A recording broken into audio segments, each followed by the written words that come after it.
श्री राम की शपथ। हमें ये जानना चाहिए कि श्री राम की शपथ के क्या मायने होते हैं। एक बार की बात है, गोस्वामी तुलसीदास जी अवध में थे।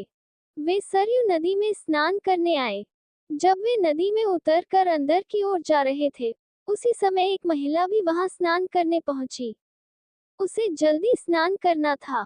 उसने तुलसीदास जी को देखकर प्रणाम किया और कहा, बाबा जी, मुझे शीघ्र स्नान करना अनिवार्य है। आप उस ओर मुख कर नदी में खड़े हो जाइए। आपको आपके राम जी की शपथ है, जब तक मैं न कहूं, आप न पीछे मुड़कर देखेंगे, न नदी से बाहर निकलेंगे। गोस्वामी जी ने भी उन महिला को आश्वासन दे नदी में महिला की ओर पीठ घुमाकर खड़े हो गए। कड़ाके की ठंड पड़ रही थी। महिला जल्दी जल्दी नहाकर भागी। जल्दबाजी में वह महिला गोस्वामी जी को पीछे मुड़ने व बाहर निकलने को कहना भूल गई। इस कारण गोस्वामी जी घंटों नदी में ही रह गए। जब इतनी देर हो गई और गोस्वामी जी मंदिर नहीं पहुंचे, तब लोग हर जगह उन्हें ढूंढने लगे। ढूंढते ढूंढते पता चला कि गोस्वामी जी स्नान करने गए थे। तब से अभी तक वापस नहीं आए हैं। उनके साथ के लोग सरयू नदी के किनारे जा पहुंचे।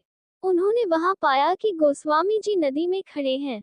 उन्होंने गोस्वामी जी से बाहर निकालने का आग्रह किया। तब गोस्वामी जी ने मना करते हुए कहा, मैं बाहर नहीं निकल सकता हूँ। एक महिला ने मुझसे शपथ ली है, यदि वह देवी मुझे बाहर निकलने को कहेंगी तभी मैं बाहर निकल सकता हूँ। तुलसीदास जी की बात सुनकर सभी लोग हैरान हो गए। धीरे धीरे यह बात राजा के पास पहुंच गई। राजा कुछ समझ नहीं पाए। वह शीघ्र ही गोस्वामी जी के पास पहुंचे। राजा ने गोस्वामी जी से बाहर निकलने की विनती करते हुए कहा, किसी व्यक्ति की शपथ के कारण इस कड़ाके की ठंड में नदी में खड़े रहना स्वास्थ्य के लिए सही नहीं है। सबसे महत्वपूर्ण आपका स्वास्थ्य है। परंतु गोस्वामी जी ने उन्हें मना करते हुए बताया कि मेरे से कहीं अधिक मेरे प्रभु का नाम महत्वपूर्ण है। उन देवी ने मुझे मेरे प्रभु श्री राम की शपथ दिलाई थी। उनका नाम मेरे पूरे अस्तित्व से अधिक महत्वपूर्ण है। राजा ने गोस्वामी जी से पूछा, बाबा जी, उन देवी का नाम क्या है? कहाँ की रहने वाली हैं वो? इस प्रश्न पर तुलसीदास जी ने राजा से कहा, मुझे ज्ञात नहीं है। तब राजा ने पूरे अवध में ढोल बजवा के उन महिला को शीघ्र सरयू नदी के तीर पर उपस्थित होकर गोस्वामी जी को शपथ मुक्त करने का आदेश दिया। उन महिला को जैसे ही अपनी गलती का आभास हुआ, वे दौड़ती हुई नदी के तीर पर जा पहुंची। वहां हाथ जोड़कर क्षमा याचना करती हुई गोस्वामी जी से कहने लगी, बाबा जी, अब आप पीछे मुड़ सकते हैं और नदी से बाहर भी निकल सकते हैं। तुलसीदास की भक्ति एवं आंतरिक शांति।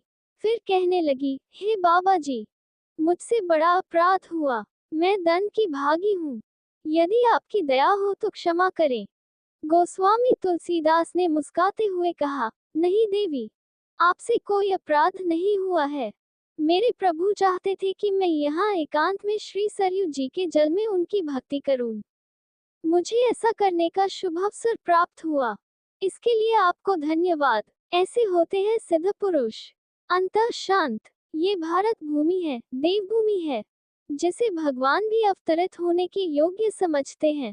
भारत भूमि संतों की भूमि है। अनंत काल से कितने ही बड़े ऋषि, मुनि, महात्मा, संत जन, साधु यहाँ जन्म लेते आए हैं। अपने ज्ञान की धारा से अपने समय में और उसके बाद भी लोगों को निर्मल करते हैं।